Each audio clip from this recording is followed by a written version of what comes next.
Bismillah. Alhamdulillah, salatu wassalamu ala Rasulillah wa ala alihi wa ashabihi wa man walah ma ba'd. Baik. Qala rahimahullah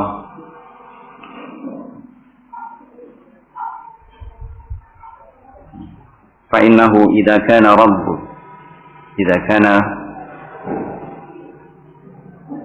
rabbun fala budda min marbub. Ya karena idza kana rabban. Karena itu ketika dia adalah rabban, isimnya dhamir mustatir jawazan taqdiruhu huwa rabban, ini sebagai khabar. Idza kana huwa rabban fala budda min marbub, maka mesti ada marbubnya. Atau kalau misalnya dibuat seperti yang dibawa berikutnya, idza kana huna rabbun, idza kana huna rabbun fala budda min marbub. Kalau di sini di alam ini ada rabb, maka mesti ada marbub. Ada rabb, ada marbub. Wa idza kana huna rahimun fala budda min marhum. Ini membantah, beliau ingin membantah al-ittihadiyah, al-hululiyah. Karena mereka menganggap, ahlul ittihad itu menganggap semua yang ada di alam ini adalah Allah. Ta'ala Allah amma yaqulun. Nah, ini beliau membantahnya. Artinya mengingatkan, kamu baca apa di dalam Al-Qur'an, dalam salatmu kalau memang salat? Alhamdulillahirabbil alamin. Berarti ada Rabb, ada marbub. Ada Rahim, ada marhum. Wa idza kana hunaka malik fala budda min mamluk. Kalau di sini ada malik, berarti ada mamluk, ada yang dimiliki, ada yang dikuasai. Nah, ini disebutkan oleh beliau di awal. Nah, ini membantah semua ahlul bidah. Sejak zaman dahulu sejak diturunkannya Al-Quran sampai hari kiamat. Lakinnya, seperti kata para imam, para imam-imam kita menyebutkan, walakin nana la nahtadi. Tapi kita yang la nahtadi, tidak terbimbing untuk bisa mengeluarkan ataupun memahami itu adalah hujjah lana wa alaihim, hujjah alaihim, membantah mereka. Ini dalilnya ternyata. Nah itu ya, sampingnya di bekal yang pertama adalah dengan al-hifdzu, yang menghafal, yang hafal ayat, hafal Al-Quran. Oleh istilahnya orang berperang itu mempunyai amunisi lengkap banyak. Ya, punya amunisi lengkap. Nah, ya jenis kaliber berapa aja. Misal, itu kalau orang berjuang, aparat segala macam, kalau misalnya mau bertempur juga seperti itu, punya persenjataan lengkap. Nah, tinggal bagaimana menggunakannya. Nah, sekarang ini sebenarnya sedang dipupuk untuk itu. Dia menyimpan, istilahnya, ya bahan, bekal. Nah, kemudian berikutnya nanti pelajaran-pelajaran lanjutannya setelah dia hafal Al-Quran, setelah dia hafal hadis, dia belajar mustalah, belajar nahwu, sharaf, balaghah, baru dia di situ nanti diajari. Setelah itu bagaimana menggunakan ayat-ayat tadi, bagaimana memahami ayat-ayat tadi, bagaimana mengambil istinbat dari Al-Quran dan hadis untuk satu hukum, satu permasalahan. Nah, di samping dengan yakni melihat dalil-dalil lain, ada ijma, ada qiyas. Nah, itu pangkalnya semua. Kalau qiyas mungkin dipakai oleh mereka yang betul-betul cerdas. Disebutkan oleh Syekh Mukbil rahimahullah, qiyas itu la yasta'miluhu illa jahabizatul ulama. Qiyas itu digunakan oleh apa yang semakna dengan ini, ulama-ulama yang betul-betul jenius, yang betul-betul yastau'ib nusus asy-syariah. Yastau'ib nusus asy-syariah, yang betul-betul dia sudah menguasai betul dalil-dalil syariat, sehingga dia melihat kapan dia akan menggunakan qiyas. Nah, kalau dia sudah menguasai adillah dalil, seperti kata mereka juga dalam kaidahnya, idza warada an-nas batala qiyas. Kalau ada nas dalil, qiyas nggak pakai lagi, nggak digunakan lagi. Nah, baik. Nah, ini perkembangannya. Jadi, tidak ada satupun ahlul bidah bahkan yang sekarang berkembang sesamar apapun, sehalus apapun, yang mereka berdalil dengan Al-Quran dan Sunnah, melainkan Al-Quran dan Sunnah itu hujjah alaihim. Hujjah alaihim. Nah, ini perlu mumarasah. Kitab-kitab rudud para imam di zaman kita di pelopor yang ala rasihim Syekh Muhammad Rabi' bin Hadi Al-Madkhali hafizahullah wa ra'ah.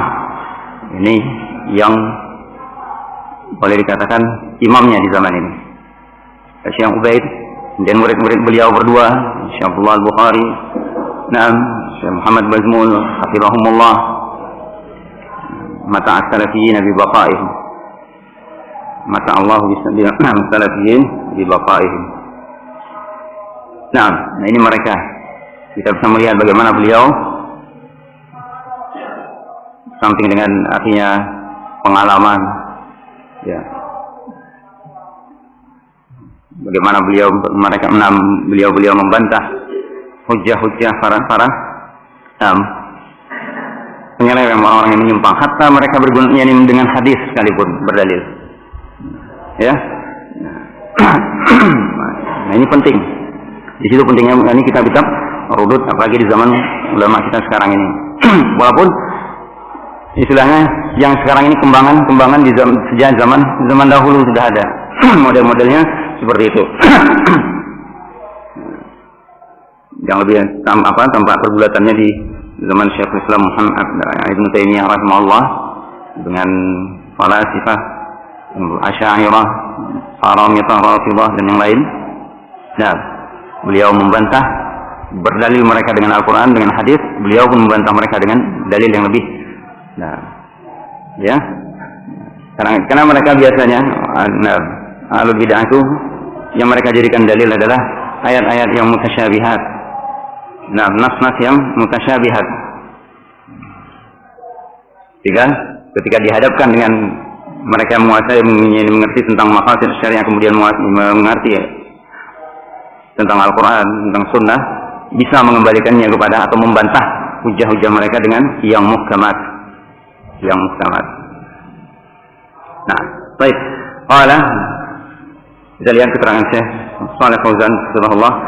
Qala Rabbil alamin yadullu ala annahu la budda min rabbin khaliqin wa min makhluqin marbub, makhluqun li rabbil alamin. Pernyataan yang beliau rahimahullah, idza kana huna rabbun fala budda min marbub wa idza kana huna rahimun, dan seterusnya diambil dari Rabbul Alamin. Alhamdulillahi Rabbil Alamin. Dua kata ini sudah menunjukkan hal yang berbeda. Ada Rabb, ada Alam. Berarti ada Rabb, ada marbub. Nah, karena Alam, ya, jamaknya Alamin ini itu diambil dari alamah. Wa fi kulli syai'in lahu ayah tadullu ala annahu wahid.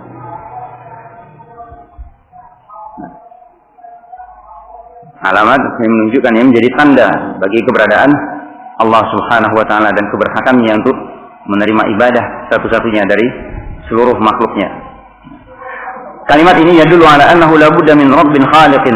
Ini menunjukkan bahwa mesti harus ada Rabb yang mencipta, wamin, dan juga harus ada makhluk yang marbub, makhluk yang diciptakan dan yang kendalikan, yang diatur. Ada Rabb, ada marbub.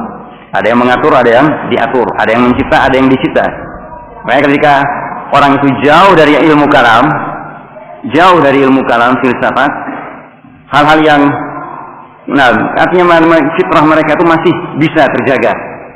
Nah, walaupun mungkin rusak, bawahu yuhawidani aw yunasirani aw yumajjisan, ya, lingkungan. Nah, fitrah itu rusak setelah dia lahir karena dia keluar dalam keadaan tidak berilmu, tidak membawa apa-apa, dipengaruhi oleh sekitarnya sehingga merusak fitrah tersebut, bergeser dari aslinya. Nah, ketika dihadapkan dia dengan kenyataan, mudah akan kembali. Am khuliqu min ghairi syai'in am humul khaliqun. Ini salah satu di antara ayat-ayat tersebut. Nah, la budda min rabbil khaliqin wa min makhluqin marbub. Makhluqun li rabbil alamin, yaitu makhluk bagi Rabb semesta alam. Jadi sebagai ciptaan bagi Allah, bagi Rabb yang menguasai, yang mencipta alam semesta. Alam kullu syai'in siwallah. Ya, kullu syai'in siwallah. Semua yang ada selain Allah itu alam. Segala sesuatu selain Allah namanya alam. Ini karena dia menunjukkan, ini diambil dari kata alamah, tanda yang menunjukkan kepada keberadaan Allah Subhanahu wa ta'ala, keberhakannya untuk menerima ibadah.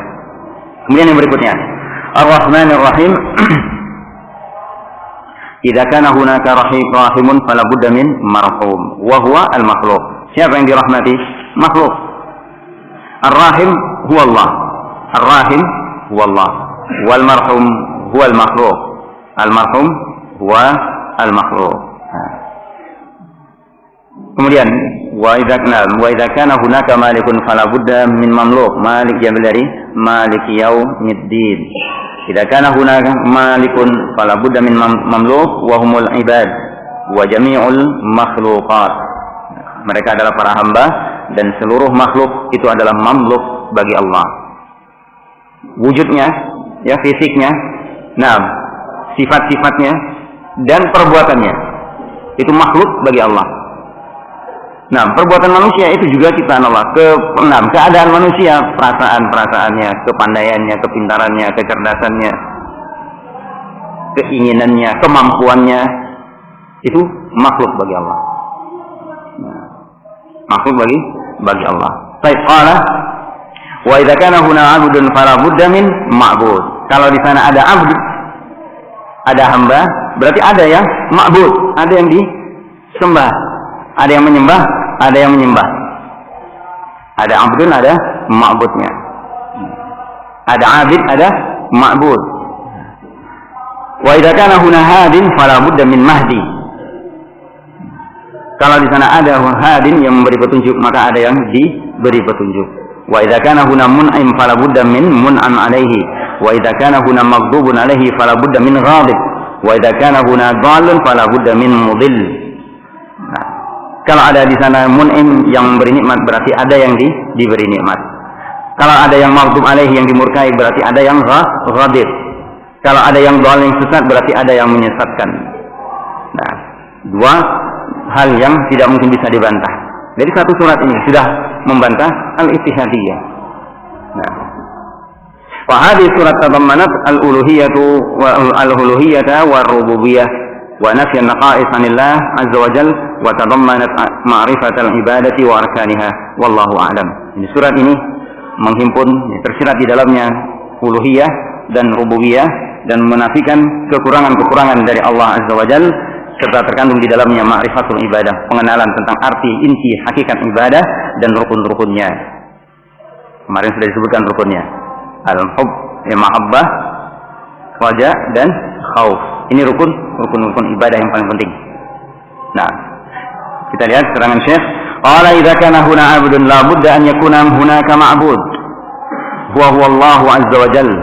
Ma'budnya adalah Allah Subhanahu wa ta'ala. Wa idza kana huna hadin fala budda min mahdi. Hadin, kita ingin dari ayat ketika kita meminta kepada Allah, ihdinas siratal mustaqim. Idza kana hunaka hadin wa huwa Allah, fa hunaka mahdi wa huwa al-'abd. Kemudian an'amta alaihim, mun'im, ada mun'im, ada mun'am alaih. Hada fihi anna hunaka mun'iman. Ini di sini menunjukkan bahwa adanya mun'im, yaitu Allah Subhanahu wa ta'ala. Fala budda an yakuna hunaka mun'am alaihi wa hum jami'ul ibad. Yang mun'am alaihi adalah semua hamba, yakni yang mendapatkannya. Maksudnya beliau di sini wa hum jami'ul ibad, yakni yang mendapatkannya. Kait dengan ayat ini.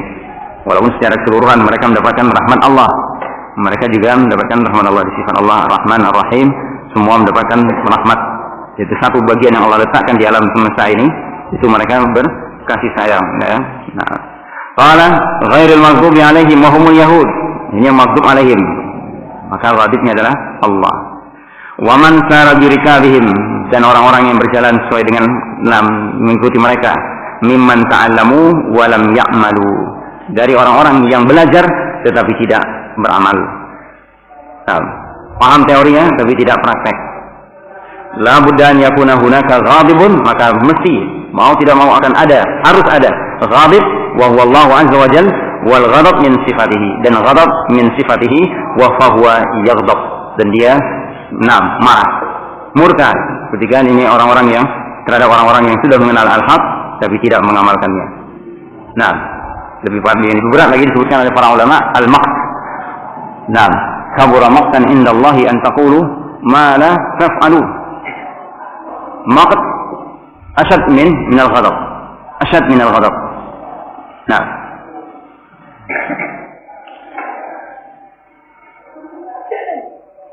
Fahuwa yaghdab wa yasqat wa yamqut. Sama makna yang bersama, marah dan yamqut. Yamqut ini disebutkan asyad minal maqt, minal ghadab. Lebih berat daripada ghadab. Wal maghdub alaihi wal mamqut wal masqut alaihi, maka harus ada yang murka, ada yang marah, ada yang benci, maka ada juga yang berarti ada yang dibenci, ada yang dimurkai, ada yang dimarahi, kena marah. Dimarahi. Wa al-makhluk, yaitu al-makhluk al-asi al-mukhalif li awamirillahi subhanahu wa ta'ala, yaitu orang-orang, makhluk-makhluk yang durhaka, makhluk-makhluk yang menyelisihi perintah Allah subhanahu wa ta'ala. Qala rahimahullah kama sabaqa anna fiha anwa' at-tauhid thalatha allati hiya tauhid ar-rububiyyah wal uluhiyyah wal asma' was sifat wa nafi an-naqais wal 'uyub 'anillahi 'azza wa jalla, wa hadha huwa at-tauhid. Sebagaimana telah dijelaskan bahwa di dalam ayat-ayat ini terdapat 3 jenis tauhid, yaitu tauhid rububiyah, al-uluhiyah, dan asma wa sifat, dan nafyun naqais, menafikan kekurangan-kekurangan serta aib dari Allah subhanahu wa ta'ala, dan inilah tauhid secara umum, meliputi ketiganya. Qala rahimahullah wa fiha al-mahabbah ma'a tadallul wal raja wal khauf, ini rukun-rukun ibadah. Wa hadhihi arkanul ibadah, rukun-rukun ibadah. Dalam ini dengan pengertian ibadah yang kita ketahui semua, tidak hanya meliputi tidak hanya salat secara khusus, tapi itu termasuk dalam bagiannya. Ketika dia berdoa berarti dia juga beribadah. Ketika dia meminta syafaat berarti dia beribadah. Sekarang kepada siapa dia tujukan permintaan syafaat tadi? Kepada siapa dia tujukan istighatsah? Kepada siapa dia tujukan isti'anah? Karena di Allah menyebutkan wa anau kana rijalun minal insi ya'uduna bi rijalin minal jinni fazaduhum rahaqa. Itu sebelum Islam datang. Di zaman jahiliyah sudah ada orang yang minta perlindungan kepada para penunggu, istilahnya bawa rekso. Kalau lihat misalnya kalau di Bali lewat jembatan sedikit pas 6, klakson untuk pamit. Artinya apa? Minta izin lewat, kan seperti itu isyarat. Tidak diceritain. Dulu pernah ini begitu mereka. Siap lewat tempat tertentu atau jembatan, ini sebelum masuk jembatan sudah klakson. Seakan-akan jangan diganggu, jangan ambruk, jangan. Seperti itu. Ini apapun juga maknanya. Ini semua penyanyi dengan pengertian yang sudah sering kita sebutkan dari definisi yang dibuat oleh Syekhul Islam Ibnu Taimiyah rahimahullah. Maka diterapkan lebih-lebih, tentunya lebih-lebih as-shalah. Ini beliau di dalam sebagian tafsirnya menyebutkan tentang Al-Fatihah ini.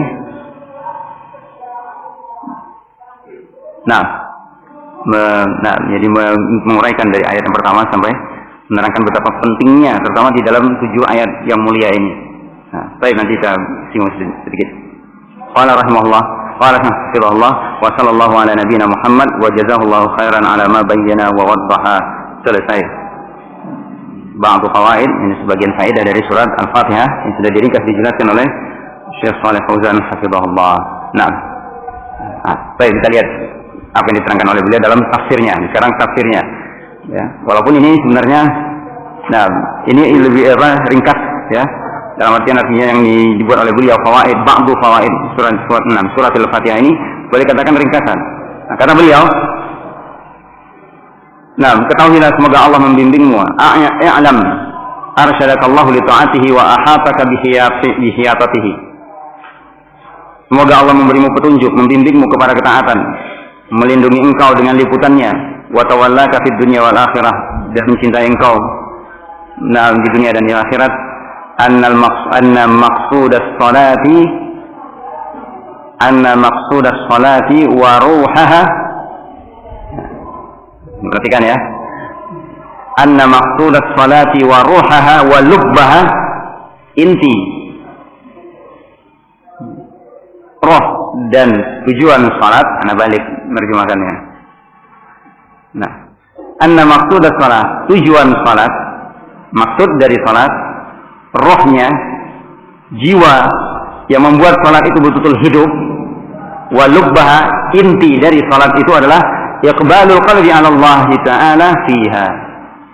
Iqbalul qalbi 'ala Allah Ta'ala fiha.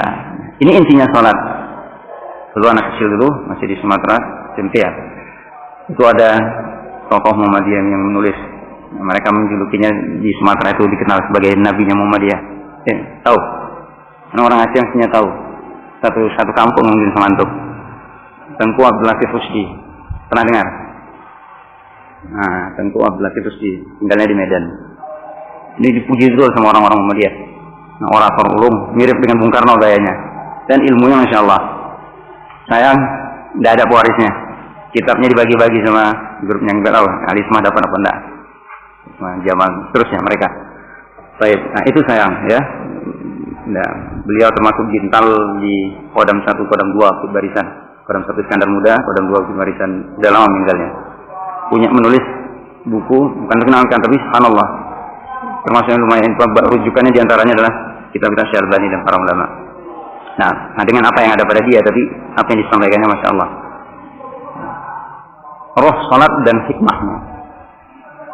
Yang menerangkan tentang bahwa inti, ya, seperti ini, khusyuknya salat itu seperti apa dia? Nah, diungkap. Nah ini. Nah, di kalangan a'immah kita sudah banyak. Ibnu Rajab Al-Hambali menulis risalah kecil, tipis, Al-Khusyu' fi Shalah.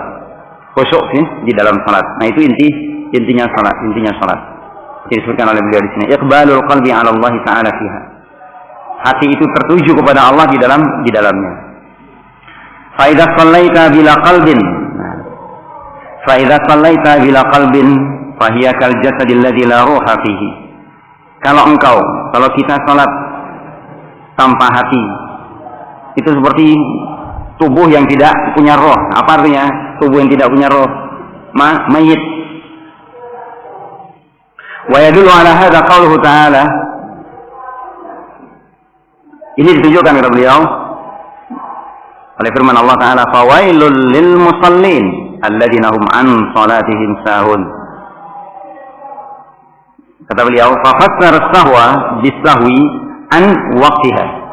Sahwan yang dimaksud di dalam ayat ini, an salatihim sahun, itu as-sahwu an waqtiha.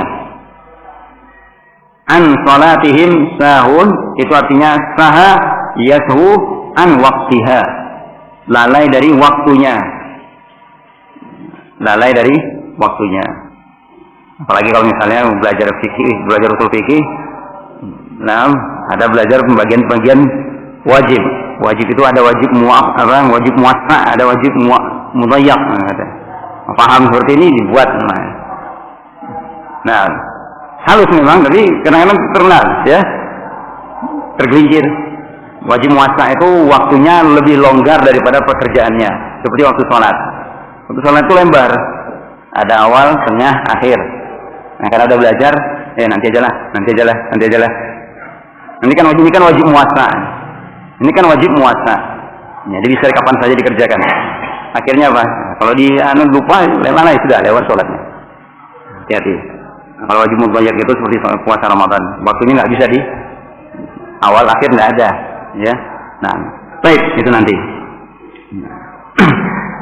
Qala ay idha'atahu, yakni dia melalaikannya, menelantarkannya, menyia-nyiakannya. Idha'ah. Kalau mau dikatakan kalau uang itu membuang-buang uang, membuang-buang harta. Nah, ini membuang-buang waktu. Waktu salat. Kemudian yang kedua makna sahwu, wasahwu amma yajib fiha. As-sahwu amma wajib fiha, amma yajibu fiha. Wasahwu amma yajibu fiha. Nah, dan sahwun terhadap hal yang wajib di dalam salat. Yang kedua. Yang ketiga, wasahwu an huduril qalbi. Wasahu an huduril qalbi. Fawailul lil musallin. Tadi dah dibaca imam kita. Peringatan buat kita. Nah, sahwu itu ada 3. Sahun an waqtiha. Menyanyiakan waktunya. Sahun amma yajibu fiha. Menyanyiakan yang wajib di dalamnya. Sahun an amma wajibu fiha. Menyanyiakan hal yang wajib di dalamnya. Yang ketiga, sahun an huduril qalbi fiha. Menyanyiakan kehadiran hati, tidak membawa hatinya dalam salat. Ini tafsir dari ayat tersebut. Alladzina hum an salatihim sahun. Maka celaka, subhanallah. Celaka orang yang salat. Orang-orang komunisme, ngapain kalian salat? Orang yang dalam dalam Al-Quran ada nggak disebutkan hukum kecelakaan buat orang yang khamar? Ada enggak?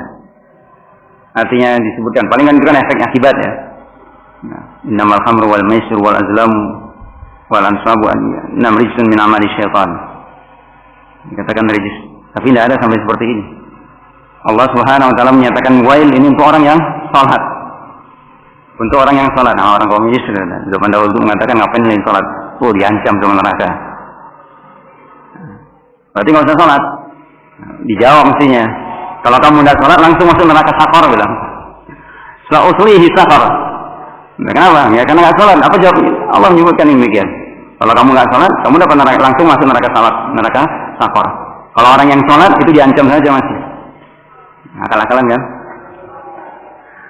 Nah, orang komunis memang ya akal-akalan. Tapi Ahlus Sunnah jangan dilawan. Akalnya lebih terbimbing. Ini subhanallah fitrah anak kecil. Coba kamu minta sama Allah, sama Tuhanmu, minta permen. Gak akan aku dapat permen. Coba minta sama saya permen, saya kasih. Langsung jawabnya apa? Saya nggak lihat akal bapak. Bapak tuh nggak punya akal. Gimana pak? Saya nggak lihat akal anda. Diam. Kalau kan nggak bisa dilihat ya. Nah, baik. Nah, ini 3. Ya, sahun, ya, an salatihim sahun. Jadi bukan sahafi. Perhatikan ya, kemarin Anda sudah singgung. Perhatikan sekali antara fi'il dengan huruf-huruf ma'ani, huruf-huruf jar terutama. Nah, penempatan yang dipasangkan dengan satu kata itu berbeda maknanya. Da'a lahu dengan da'a alaihi beda. Da'a lahu doakan kebaikan. Da'a alaihi doakan kejelekan. Hati-hati. Da'a bi memanggilnya, ya, mengundangnya dengan dia. Hati-hati. Hujjah lahu, hujjah alaih. Hujjah lahu jadi senjata. Hujjah alaih jadi bumerang. Jadi alasan untuk dia ya, mematahkan hukum, ya, mengalahkan. Nah ini penting. Nah, makanya dikatakan sahafi. Kalau sahafi siapapun terkena sahafi yashu di dalam salat. Hatta Rasulullah SAW. Rasulullah juga. Nah, kadang-kadang satu ayat atau lewat berpaling Rasulullah. Aina Ubay? Ubay. Ubay bin Ka'ab, ya, salah seorang di antara Khawarij. Memang dalam riwayat disebutkan, ati ma Ubay, dosa Ubay. Karena paling ahlinya di antara yang jadi makmum beliau. Ada yang sapa kata Rasulullah, ada ya Rasulullah. Kenapa nggak diingatkan? Nah, kenapa nggak diingatkan, nggak ditegur? Nah, Rasulullah. Nah, juga karena apa? Nah, yang 4 rakaat jadi 2. Itu sahafi salat, lupa di dalam salat. Bisa terjadi hatta Rasulullah SAW. Ya, nah itu satu. Nah, kalau sahaan, nah itu bisa. Nah waktunya, ini orang-orang yang tipis imannya, iman dia yang memang atau rusak. Tipis imannya mungkin kurang mampu dia menghadirkan hatinya karena banyak lalai, banyak anak maksiatnya, banyak dosanya, ya. Atau dipanah lagi nifaq, munafik. Mereka yang tergolong di sini. Baik. Sekarang wayadul ala dzalikal hadis alladzi fi sahih Muslim. Ditunjukkan oleh hadis yang ada di dalam Sahih Muslim. Rasulullah berkata, tilka salatul munafiq, tilka salatul munafiq, tilka salatul munafiq 3 kali. Rasulullah SAW menyebutkan yarqubu syamsa, tilka salatul munafiq yarqubu asy-syamsa, mengintai-ngintai matahari. Dia melihat-lihat matahari. Oh, matahari masih lama. Hatta idza kana baina qarnai syaitan, ketika matahari sudah di antara dua tanduk syaitan, sudah mau tenggelam. Nah, kalau ba'da asar masih putih, itu namanya fil hajar. Ya, masih tentang dada kita. Itu masih ada waktu salat. Kalau sudah mulai turun, dia mulai menguning, nah itulah mulai dia masuk ke di antara dua tanduk syaitan. Kalau misalnya kita gambar gunung ya seperti itu, sudah masuk dia tengah-tengah gunung. Nah, walaupun mungkin bukan seperti itu ya, tapi kalau masuk dia udah mulai mau tenggelam, cenderung sudah tidak lagi di atas. Kalau masih putih itu masih di atas, itu masih di hajar, masih ada waktu sholat. Kalau sudah mulai kuning, udah mulai merendah, nah itu sudah dia berada di antara dua tanduk syaitan. Ini dikatakan Rasulullah, qala, maka orang munafik itu berdiri, fanaqara arba'an, mematuk-matuk 4 kali. La yadhkurullaha fiha illa qalila. Dia tidak mengingat Allah di dalamnya kecuali sedikit. Nah, ini salat munafik. Salat munafik. Nah, fawasafahu bi idha'atil waqti bi qawlihi yarqubus syamsa. Nah, ini menerangkan ayat tadi itu ada di dalam hadis. Pertama, orang itu yang sahaan waqtihi, sahun, an salatihim sahun. Pertama dia mengintai-intai matahari, menunda-nunda waktu salat. Menunda-nunda waktu salat. Boleh enggak menunda waktu salat? Boleh enggak menunda waktu salat? Kalau secara mutlak seperti ini, ya, yang jelas hukum asalnya tidak boleh. Ya, tidak boleh. Nah, ini ancamannya. Tapi dalam kondisi tertentu mungkin perang, safar, ya, nah, bisa kita tunda. Bahkan Rasulullah disebutkan asar, maghrib, isya dalam satu waktu, dalam peristiwa Khandaq. Ya, asar, maghrib, isya itu dalam satu waktu. Dan sebagian dari disebutkan demikian. Nah, baik, sebelum salat khauf. Baik. Nah, kemudian bi'idha'atil arkan. Tadi kan ada 3 ya. Ada 3. Yang pertama, tafsir sahu an waqtiha. Menunda-nunda, menyia-nyiakan, menelantarkan waktunya. Ditunjukkan dengan kalimat yarqubu asy-syamsa. Yang kedua, sahu an ma yajib fiha. Menyia-nyiakan, meninggalkan yang wajib di dalamnya. Nah, disifati oleh dalam hadis bi'idha'atil arkan bi dzikri an-nafr. Fa nafara arba'an. Nafara arba'an. Ya, orang ayam burung matuk-matuk itu cepat ya. Nah, itu yang kedua. Yang ketiga bi'idha'ati huduril qalbi, dengan perkataan Rasulullah la yadhkurullaha fiha illa qalila. Nah, baik. Ya, nah itu keterangan ringkasnya tadi. Kalau Anda sudah memahami ini, sudah paham belum? Sudah paham ya? Kalau Anda sudah mengerti tentang hal ini, maka pahami pula nau'an wahidan minas salat. Satu jenis, satu bagian dari salat itu. Pahamilah. Wahwa, yaitu qiraatul Fatihah, yaitu qiraatul Fatihah. Nah, maka kalau Anda sudah memahami ini, maka pahamilah bahwa hendaknya dipahami satu saja bagian dari salat itu, yaitu membaca Al-Fatihah. La'allallah, semoga Allah ayyaj'ala salataka fi shalawatil maqbulah al-mudha'afah al-mukaffirah lidzunub. Semoga Allah jadikan salatmu termasuk salat-salat yang diterima, yang dilipat gandakan pahalanya dan menghapus dosa-dosa dan kesalahan. Nah, maka pahami. Kita sudah dapatkan sebagian ini pengertiannya dalam tafsir Sa'di juga sudah kita lewati. Fawaid-fawaidnya ini sudah kita dapatkan pula. Kenapa kita mengucapkan alhamdulillah? Kenapa kita sebenar-benarnya mengucapkan alhamdulillah? Nah.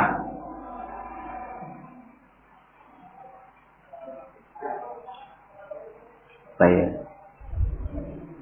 Wallahu a'lam bishawab. Nah, ini maka penting ya, diulang-ulang kita ingatkan as-shalah ini adalah diantara wasiat-wasiat terakhir dari Rasulullah SAW yang ditinggalkan kepada umatnya. As-shalah, hatta dalam keadaan beliau sedang menghadapi sakaratul maut. As-shalah wa ma malakat aymanukum. Maka perhatikanlah terutama para talabah. Nah, khususnya lagi para a'immah, ya. Nah, disunnahkan, disyariatkan, ya, imam itu yang bisa, nah, pilih yang terbaik. Kenapa? Mereka adalah penghubung, perantara antara kamu dan Allah. Ya, nah, maka yang jadi imam siapkan dirinya, betul-betul siapkan dirinya. Nah, ya, nah, dia akan membawa orang di belakangnya. Yaqtadu bi du'afaikum. Ikuti, artinya keadaan orang yang paling lemah. Dilihat siapa yang paling lemah. Makanya Rasulullah mengingatkan, mungkin ada yang kesibukan, punya penyakit. Nah, ya, nah. Kenali, kenapa ini dianjurkan juga apa? Persiapkan diri. Karena kadang kalau imam itu punya malakah, punya, nah, artinya yang disebutkan ilmu, muru'ah, taqwa, ada kondisi-kondisi tertentu dia melihat. Bagaimana Rasulullah SAW kadang-kadang beliau melihat, ini kelihatannya para sahabat sedang rindu untuk mereka dengar bacaan yang panjang, maka beliau panjangkan. Hati diperlembut, diperlunak. Kadang-kadang beliau, nah, persingkat, pendekkan. Nah, ini para imam harus bisa memahami, ya. Nah, makanya ini mereka yang sudah jadi imam, nah, persiapkan diri, ya, perbaiki dan, nah, perbanyak dekat supaya menjadi betul, nah, menjadi perantara para makmum dengan Allah, yang menghubung. Wallahu a'lam bishawab. Baik, insyaallah mudah-mudahan bermanfaat. Insyaallah kita lanjutkan pada kesempatan lain, mungkin ada beberapa tambahan lagi. Wallahu a'lam bishawab. Cukup dulu.